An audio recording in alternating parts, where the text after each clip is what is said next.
Une arène, un homme, un taureau. Tout autour, une foule en délire. J'ai dit une foule en délire. Les deux adversaires se font face sur le sable, les yeux dans les yeux, et entament un duel à mort. Si l'arène est trop spacieuse, ils peuvent feinter et s'esquiver plus facilement, logique.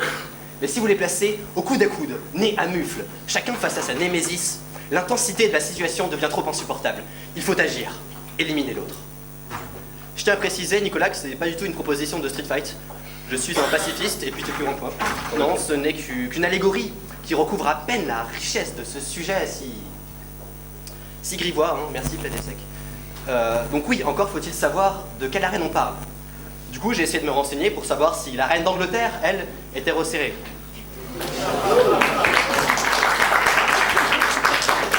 J'ai cru comprendre que là, je l'avais un petit peu ratatiné et que son God Save the Queen avait désormais du mal à rentrer dans l'arène.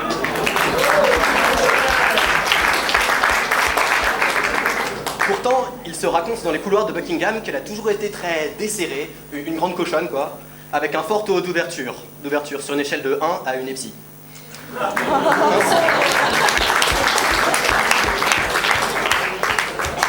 Ainsi, Elisabeth, qui a perdu sa grâce d'antan, peut-être parce qu'elle ne consommait pas assez de produits L'Oréal, Elisabeth a tendance à faire la gueule. C'est bien normal, moi aussi je ferai la gueule à sa place, je serais furieux. Mais pour nous autres roturiers aussi, l'étroitesse du terrain de jeu est un problème que l'on peut rencontrer au quotidien. Mais imaginez quand même, vous voulez rentrer dans une arène, ou plutôt dans une boîte de nuit un peu sélecte, et là, arrivé à l'entrée, le videur vous dit « Ah non, ça va pas passer. » Vous avez fait la queue tout ce temps. Et là, flop. Bah, là, je suis vénère, là, je suis furieux, là, je deviens tout rouge. Voilà. Et là, en général, c'est un combat furieux qui s'engage. D'autant plus furieux qu'il est désespéré. Puisque, oui, contre un videur, c'est à peu près aussi équilibré que Godzilla contre un canard unijambiste.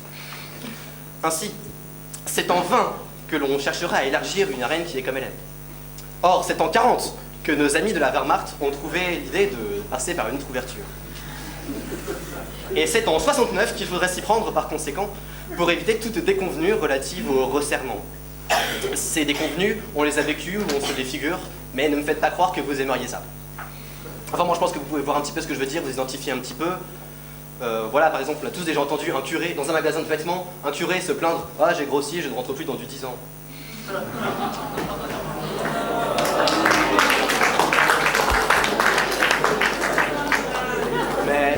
Mais assez parlé d'amour.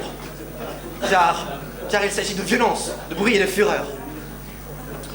Rousseau, ce bon Jean-Jacques, concevait l'état de nature comme le pays des bisounours où tout le monde se fait des câlins et part tous dans les champs de blé. Et paf, ça fait des chocs à pic, effectivement. Mais Jean-Jacques, la vie n'a jamais été si facile. Et nous ne saurions occulter l'implacable réalité.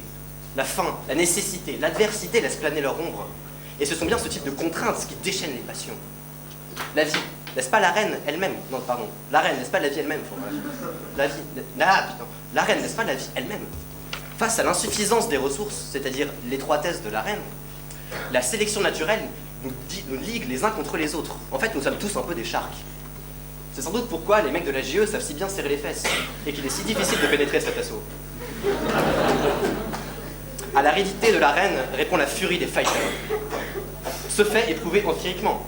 Si vous enfermez une poignée d'individus dans une arène étroite, très vite l'animosité va monter et ils vont finir par se bouffer les entrailles mutuellement.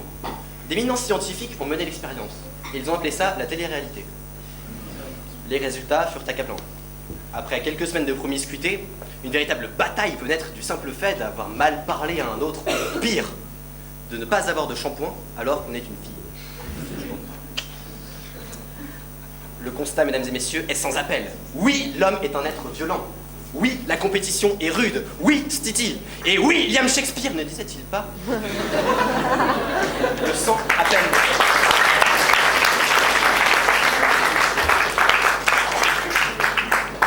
Le sang appelle le sang. Et c'est à force de trop se frotter aux autres que le sang se met à couler. Oui, c'est dégueulasse. Que faut-il retenir de tout cela? L'origine du mal, c'est que nous voulons tous le beurre et l'argent du beurre, et éventuellement la crinière.